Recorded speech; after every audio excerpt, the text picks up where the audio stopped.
안녕하세요. 승리한 상가족 여러분 그리고 강성성경연구원 여러분, 오늘은 마태복음 102강으로 마태복음 21장 12절에서 17절 말씀을 하나님의 공의와 사랑이 충만하신 예수님을 바라보자 라는 제목으로 함께 말씀을 나누도록 하겠습니다. 승리한 삶은 박유일 목사님의 구속사로 조망한 성경 연속 강해집을 통해서 편집이 되어 있고요. 저희들 지금 현재 함께 나누고 있는 21장 말씀은 마태복음 3권을 통해서 편집이 되어 있습니다. 자, 오늘 본문 말씀을 보도록 하겠습니다.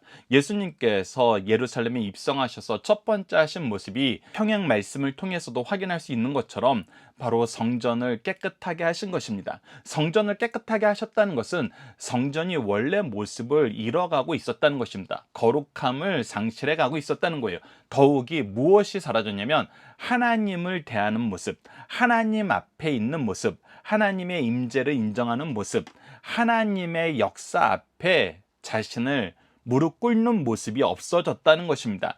그것이 복합적으로 합쳐져서 나타난 모습이 무엇이었냐면 바로 성전 안에서 매매하는 사람들이 있었다는 것입니다. 즉 하나님께 경배하러 오는 것, 하나님께 받은 은혜를 감사하러 오는 것, 하나님께서 주신 복을 나누러 오는 것이 아니라 자기의 이익을 위해서 성전을 이용하는 사람들이 만연해 있었다는 것입니다. 자, 12절 말씀을 봅시다. 예수께서 성전에 들어가사 성전 안에서 매매하는 모든 사람들을 내쫓으시며 돈 바꾸는 사람들의 상과 비둘기 파는 사람들의 의자를 둘러 엎으시고 라고 기록되어 있습니다. 우리가 이전에 고난주간 말씀을 통해서도 확인했던 것처럼 이 당시에 성전 안에서 매매를 했던 것은 대부분이 무엇이었냐면 바로 제사에 쓰일 제물들이었습니다. 그리고 성전세를 바치기 위해서 여러 각국에서 찾아왔기 때문에 유다 땅에서 쓰는 통화로 환전을 해야 될 필요가 있었습니다. 즉 제사를 위해서, 성전세를 내기 위해서 이 겉모습만 보면 이것은 무엇을 위한 것이냐면 일반적으로 예배를 위한 것이라고 주장할 수 있는 것들이었습니다. 더 구체적으로 설명해 드리면은 왜 성전 안에서 제물을 파는 일이 필요했습니까? 우리가 제물을 바칠 때에는 흠없는 제물을 가지고 와서 바치는 것이 하나님께서 정해진 규례였습니다. 그렇기 때문에 제물을 각자가 가지고 오다가 그 제물이 상할 수도 있습니다. 그래서 그 상한 것을 하나님께 다시 제물로 바치는 것은 하나님의 뜻과 다르기 때문에 이제 다시 깨끗한 제물을 구해야 됩니다. 그럴 바에는 우리가 과거의 경제 형태를 통해서 알 수 있는 것처럼 제물이 되는 동물을 들고 오는 것보다 돈을 가지고 와서 깨끗한 동물을 사는 것이 오히려 더 합리적이고 더 안전한 모습이었습니다. 그래서 이것이 그렇게 시작될 수도 있었다는 것입니다. 그런데 이 본말이 전도되어 버리는 것입니다. 어떻게 전도되었냐면 역사학자들의 연구의 결과를 통해서 밝혀지는 것들이 무엇이었냐면 바로 이러한 사람들의 필요를 성전에서 일하는 사람들이 악용하기 시작했다는 것입니다. 특히 성전에서 봉사하는 사람들이 악용하기 시작했다는 것입니다. 그래서 어떤 일이 발생했냐면 이 성전에서 봉사하는 사람들이 자기가 관계를 맺고 있는 사람들, 즉 자기가 직접 운영하는 상점이나 아니면 자기의 인척과 자기와 거래 관계에 있는 사람들의 판매대에서 산 제사의 제물은 무조건 통과시켜주고 그 외에 다른 곳에서 이 동물을 준비해 온 것은 그것이 흠이 없더라도 흠이 있는 것으로 트집을 잡고 통과시켜주지 않았다는 것입니다.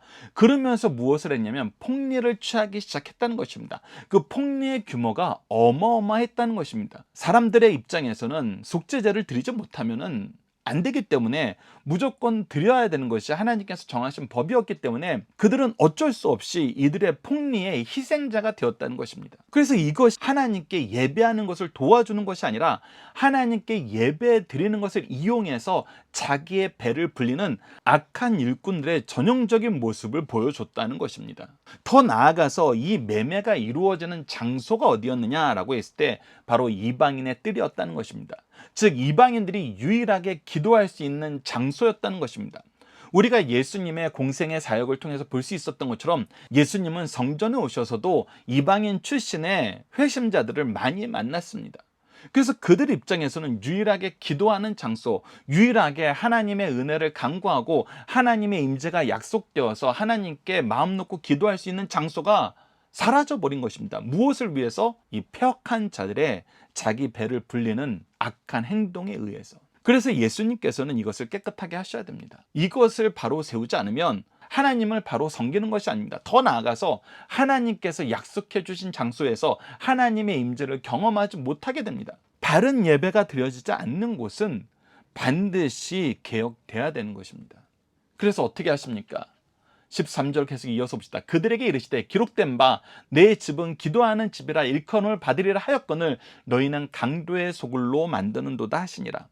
하나님 앞에 있어야 되는 곳을 하나님을 이용해서 강도짓을 하고 있다는 것입니다. 이것은 가장 가증스러운 행위로 하나님께서 심판하실 때 심판의 제목으로 항상 나오는 것입니다.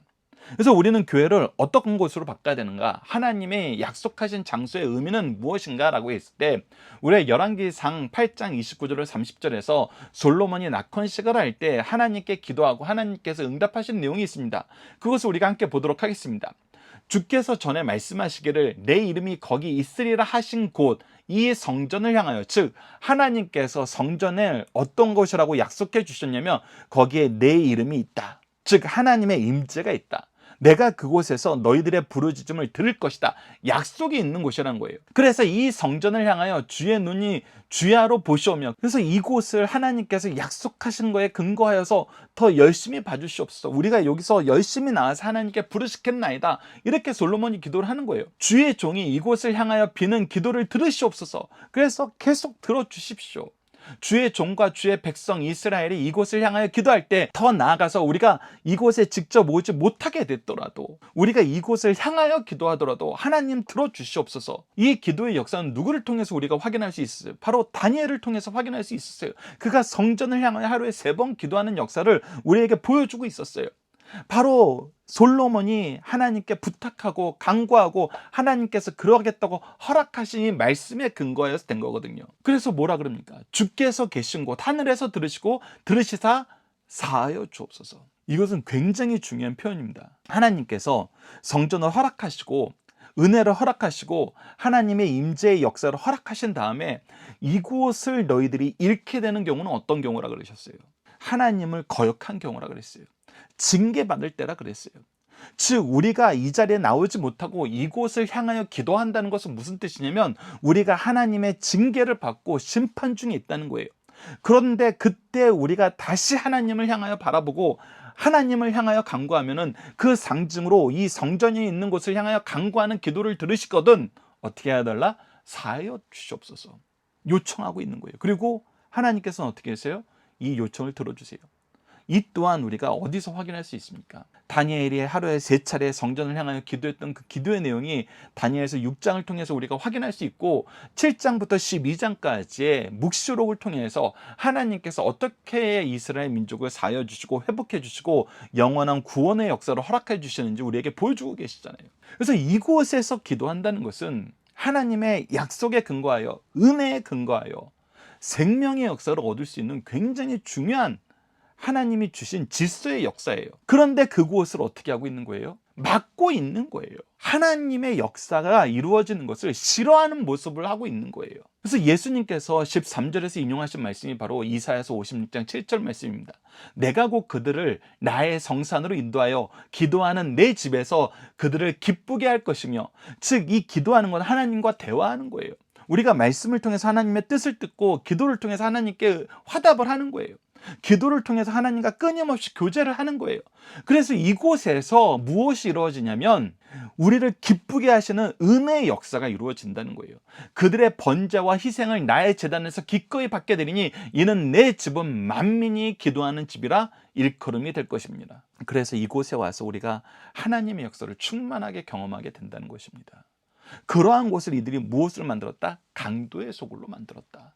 그러니 예수님께서 무엇 하셔야 된다? 이것을 회복시켜야 된다. 그리고 예수 그리스도께서 이 모든 속죄 제사의 성취로 오신 것임을 깨달아야 된다. 그래서 예수 그리스도의 이름으로 기도할 때 이제 이 역사가 전 세계 어디서든 이루어지는 놀라운 축복을 우리가 경험하게 된다. 그래서 예수님을 바라보게 하시는 거예요.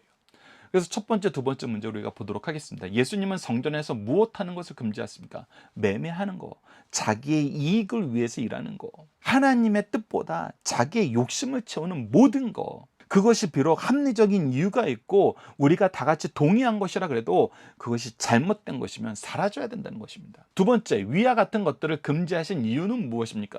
바로 하나님께서 이 성전을 지신 원래의 목적을 가로막고 있기 때문이에요. 기도하는 곳이 약탈하는 곳이 됐어요.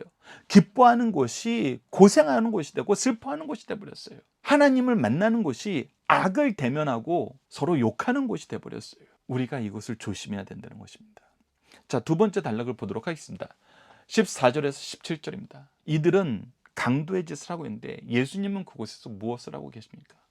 자, 14절 보시죠. 맹인과 저는 자들이 성전에서 예수께 나옴에 고쳐주시니, 계속해서 예수님은 치료의 역사, 연약한 자를 채우는 역사를 하고 계십니다. 우리가 함께 묵상할 말씀을 좀 더 보도록 하겠습니다. 우리가 마태복음 전체를 통해서 가장 많이 우리가 살펴보는 말씀 중에 하나입니다. 마태복음 4장 23절을 보시죠. 예수께서 온 갈릴리를 두루 다니사 그들의 회당에서 가르치시며 천국 복음을 전파하시며 백성 중에 모든 병과 모든 약한 것을 고치시니, 이것을 지금 언제까지 하고 계세요? 마지막 고난 주간 이 예루살렘 안에서도 쉬지 않고 하고 계세요. 그래서 예수님께서 하나님의 말씀을 가르치고 천국 복음을 선포하고 약한 것을 고치시는 것은 공생의 기간 중에 한 번도 쉬지 않았던 것을 우리가 다시 한번 확인하게 됩니다. 계속해서 누가복음 19장 47절을 보시죠. 예수께서 날마다 성전에서 가르치시니 대제사장들과 서기관들과 백성 내 지도자들이 그를 죽이려고 꾀하되, 예수님께서는 하나님의 말씀을 가르치는 것, 하나님의 뜻을 전하는 것, 하나님의 뜻이 이루어지도록 하는 것, 하나님이 세우신 질서가 회복되는 것, 이것을 쉬지 않으셨어요. 그것을 예수님의 제자들도 동일하게 합니다. 우리도 동일하게 해야 돼요. 사도행전 5장 42절을 보시죠. 그들이 날마다 성전에 있든지 집에 있든지 예수는 그리스도라고 가르치기와 전도하기를 그치지 아니하니라. 그래서 우리는 예수님이 하셨던 거, 그것을 우리가 따라가고 그것을 하기 위해서 힘을 모아야 돼요. 우리의 편의와 우리가 만들어 놓은 어떤 이론이 합리적이라는 걸 주장을 내세우면서 예수님이 하셨던 거에는 신경 쓰지 않고 그 외의 것에 우리의 에너지를 쏟는 것은, 특히 그것이 교회에서, 특히 그것이 주일날 이루어진다면은 우리는 이것을 과감하게 배척하고 본질에 집중해야 됩니다. 본질은 뭐예요? 말씀을 가르치고 천국 복음을 선포하고 연약한 자를 돕는 거예요. 그것이 구체적으로 무엇을 통해서 일어나요? 예수 그리스도를 가르치고 전도하는 것을 통해서 일어나는 거예요. 영혼을 돌보는 거예요. 우리가 하는 무슨 어떤 행위를 편리하게 하기 위해서 우리가 논의하고 그것에 힘쓰는 것이 아니라 연약한 영혼, 아직 예수 그리스도를 모르는 영혼, 이 영혼에게 집중하여서 그리스도의 복음을 전하는 것이 우리가 힘써야 되는 것이라는 것입니다. 자, 이때 기존의 지도자들의 반응을 보십시오. 15절입니다. 대제사장들과 서기관들이 예수께서 하시는 이상한 일과, 오늘 본문 말씀에서 가장 마음 아픈 표현이 바로 이상한 일이라는 이 표현이에요. 왜 그러냐면 이것은 지금 대제사장들과 서기관들이 어떤 마음을 가지고 있는 거냐면, 어떻게 이런 일이 일어날 수 있지? 이게 영어의 표현을 빌려면 wonderful thing인데 이건 너무 놀라운 일이라는 거예요. 이 놀라운 일이라는 표현은 이들이 정말 너무나 환상적인 일을 봤다, 이런 뉘앙스가 아니라 어찌 우리가 정한 일, 우리가 세운 이 제도를 무너뜨리는 자가 있냐는 거예요. 그들의 생각이 어디까지 가 있냐면, 예수님의 하시는 일이 아무리 성경을 통해서 말씀하시고 성경의 방향대로 이끄는 일이라 하여도 자기네들의 권위를 뛰어넘는 것은 있을 수 없다는 거예요. 이 표현 안에서 이미 무엇이 드러나 있는 거예요? 이 종교 지도자들이 이미 자기네들이 하나님보다 높은 자리에 올라가 있어요. 왜? 말씀도 받아들이고 있지 않거든요. 더 나아가서 무엇이 기분 나쁜 거예요? 계속해서 보면은 성전에서 소리질러 호산나 다이셔 하는 어린이들을 보고 노하여라고 있어요. 즉 예수 그리스도를 메시아라고 얘기하는 것도 지금 기분이 나쁘다는 거예요. 심히 나쁘다는 거예요. 왜? 자기네들이 인정하지 않았다는 거예요. 사람들은 말씀을 통해서 보고 예수 그리스도께서 하시는 일을 보고 무엇이 이루어졌다 그러냐면 하나님의 영광이 나타났다 그러고 하나님의 뜻이 이루어졌다 그러고 하나님의 은혜의 역사라고 얘기하고 구원이 이제 우리에게 왔습니다라고 호산나 찬양하고 있는데, 다 내가 허락하지 않았다라고 얘기하는 거예요. 다 내가 허락하지 않았다. 이 표현 안에 무엇이 있는 거예요? 하나님을 섬기고 하나님을 가르치고 하나님께 가장 충성해야 된다는 사람들이 하나님 위에 올라가 있어요. 이것이 얼마나 무서운 역사이고 슬픈 역사이고 얼마나 어리석은 역사인지 이들은 전혀 못 느끼고 있는 것입니다. 그때 예수님은 어떻게 하십니까? 16절을 보시죠. 예수께서 말하되 그들이 하는 말을 듣느냐? 예수께서 이르시되 그렇다. 무슨 얘기예요? 호산나 다윗의 자손이여 찬양하는 어린이들의 입술의 말이 옳도다. 왜 그런 거예요? 성경에 기록되어 있거든요. 시편 8편 2절을 보시죠. 아래 함께 묵상할 말씀을 적어놨습니다. 주의 대적으로 말미암아 어린 아이들과 젖먹이들의 입으로 권능을 세우시며 이는 원수들과 보복자들을 잠잠하게 하려 하심입니다. 대적자들이 아무리 커도 어린 아이들과 젖먹이들의 입을 통해서 하나님의 역사가 선포되고 있다는 것입니다. 그래서 예수님이 말씀하십니다. 어린 아이와 젖먹이들의 입으로 나오는 찬미를 온전하게 하셨나이다 함을 너희가 읽어본 일이 없느냐 하시고, 즉 하나님의 말씀을 선포해야 될 사람들이, 인정해야 될 사람들이, 증거해야 될 사람들이 하지 못할 때 어떻게 하신다? 하나님께서는 아이와 젖먹이의 입을 통해서 말씀하시고 그것을 성취하신다. 지금 그것이 너희들이 직면하고 있는 현실이고 현장이고 하나님의 말씀의 역사다. 이 얘기를 들으면 어떻게 해야 됩니까? 회개해야죠. 하나님의 말씀이 이루어지는 것을 우리에게 증언하고 있는데 회개해야죠. 그러나 우리가 보다시피 그들은 회개하지 않습니다. 우리는 이 부분을 우리 스스로를 점검하는 기준으로 삼아야 됩니다. 우리가 명백하게 하나님의 말씀에 위배된 일을 하면서도 내가 지도자라는 이유로, 내가 리더라는 이유로, 내가 더 많은 권세를 가졌다는 이유로 그것을 거절한다면 우리는 더 이상 하나님 믿는 사람이라고 얘기할 수 없습니다. 스스로 하나님보다 높아졌다고 얘기하는, 하나님께서 악하다라고 얘기하는 그런 죄인이 된 것일 뿐입니다. 이 부분을 여러분 주의 깊게 살펴주십시오.